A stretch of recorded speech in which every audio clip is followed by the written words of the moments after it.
Dadangu Mkilamweni, umeuliza kuhusu meli iliyokamatwa kule El Salvador.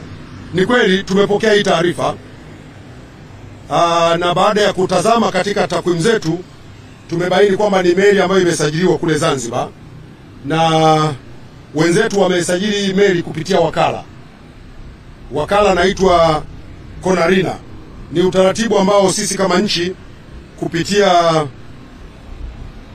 kwenye shirika lile la meli duniani sisi ni wanachama. Kwa wenzetu Zanzibar walisajili hii meli kupitia kwa wakala, kwa sababu kiutaratibu ni kwamba ukiwa kwenye lile shirika ile International Maritime Organization una uwezo wa kuwa na mawakala mbalimbali ambao watakusaidia kusajili meli katika maeneo mbalimbali. Kwa baada ya kutazama tumekuta kweli ni meli ambayo ilisajiliwa kupitia kule Zanzibar, na wenzetu Serikali ya Mapinduzi Zanzibar imechukua hatua kadhaa, lakini niwaombe ndugu zangu waandishi wa habari, Serikali ya Mapinduzi Zanzibar watakuja kutoa taarifa kuhusiana na meli hii. Lakini kwa haraka, ili watu wasiendelee kupata upotoshaji, ziko hatua ambazo zimechukuliwa mara moja, kwa sababu meli hizi zikiwa zinasajiliwa kwenye nchi yako sio kwamba inatoka hapa. Inaweza ikasajiliwa ikiwa kwenye nchi nyingine na inafanya kazi huko, na ndio maana hata kwenye meli hii kwenye taarifa ambayo imetoka mmesikia kwamba hakuna Mtanzania aliyekamatwa huko. Ni meli ambayo imesajiliwa huko na wakala na imefanya kazi huko na imekamatwa huko kwa makosa yaliyoko huko. Lakini kwa sababu sisi kupitia Serikali ya Mapinduzi Zanzibar ilisajiliwa huku kwetu, Serikali ya Mapinduzi Zanzibar imechukua hatua zifuatazo. Kwanza, ilipopata taarifa tarehe 17 ya mwezi uliopita, mwezi huu, tarehe 18 ya mwezi wa pili, Serikali ya Mapinduzi Zanzibar imefuta usajili wa ile meli.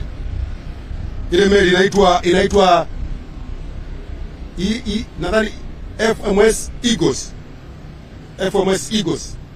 Ile meli imefutiwa usajili na hivi ninavyozungumza haina usajili tena wa Zanzibar.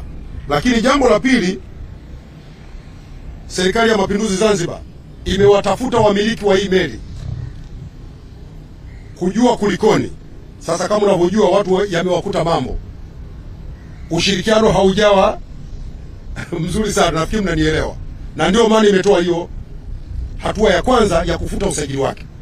Lakini pili, imeipiga fine ile kampuni kwa mujibu wa taratibu za IMO, imeipiga fine ya dola 20,000. Jambo la tatu, inaendelea kufanya mawasiliano kupitia wizara yetu ya mambo ya nje ili kuondokana na utambuzi wowote wa meli hii kimataifa. Lakini zaidi ya hapo, wanaendelea kufanya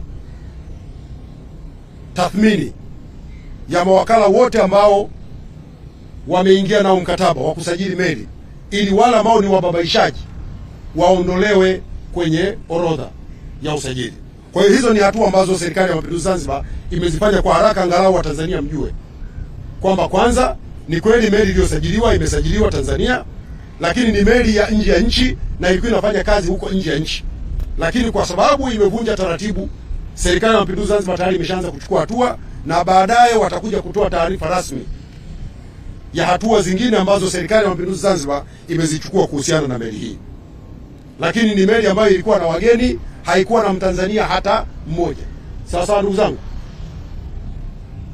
Maswali hayo nimeyajibu, sasa ni matano.